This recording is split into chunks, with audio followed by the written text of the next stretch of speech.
আসার জন্য বিনীতভাবে অনুরোধ করছি। সংগ্রামী বন্ধুরা, আমাদের র্যালি প্রায় শেষের দিকে। র্যালি শেষ হলে সংক্ষিপ্ত আলোচনা হবে। সংক্ষিপ্ত আলোচনা শেষে আপনাদের জন্য, আপনারা বিশৃঙ্খলা করবেন না, আপনাদের জন্য খাবারের ব্যবস্থা আছে।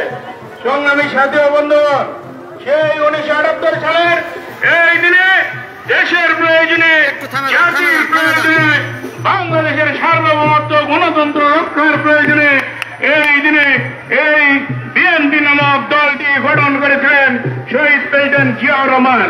সংগ্রামী বন্ধুরা, বাংলাদেশের যখন প্রয়োজন হয়েছে তখনই বিএনপি জনগণের পাশে দাঁড়িয়েছে। যেমনি 1971 সালে যখন দেশ ভুলণ্ঠিত হতে যাচ্ছিল, সেই সময় আমাদের আদর্শ পুরুষ শহীদ প্রেসিডেন্ট জিয়াউর রহমান স্বাধীনতার ঘোষণা দিয়েছিলেন। বাংলাদেশ নামক একটি রাষ্ট্রের জন্ম হয়েছিল। সংগ্রামী বন্ধুরা, স্বাধীনতা পরবর্তীতে বাংলাদেশ যখন স্বৈরাচারে ভরে যায়, ঠিক তখনই বাংলাদেশের জনগণের পাশে শহীদ প্রেসিডেন্ট জিয়াউর রহমান উপস্থিত হয়েছিলেন 1975 সালে। সংগ্রামী বন্ধুরা, সেখান থেকে দেশের প্রয়োজনে শহীদ প্রেসিডেন্ট জিয়াউর রহমান 1978 সালে এই দিনে বিএনপি নামক এই সংগঠনটি তৈরি করেছিলেন এবং উপস্থাপন করেছিলেন।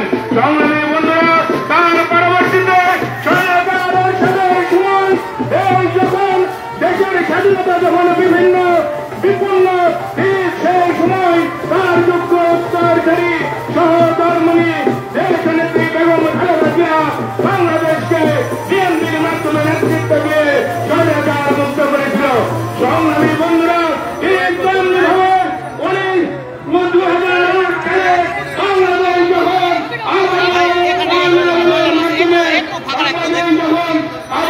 আন্দোলনের মাধ্যমে যখন স্বৈরাচার যুক্ত হয়, সেই সময় আজকের 18 কোটি মানুষের প্রাণের পুরুষ দেশ নায়ক তারেক রহমান নেতৃত্ব দিয়ে শেখ হাসিনার মতো স্বৈরাচারকে বাংলাদেশ থেকে বিতাড়িত করেছে। সংগ্রামী বন্ধুরা, তাই বলতে চাই, দেশের প্রয়োজনে সর্বদাই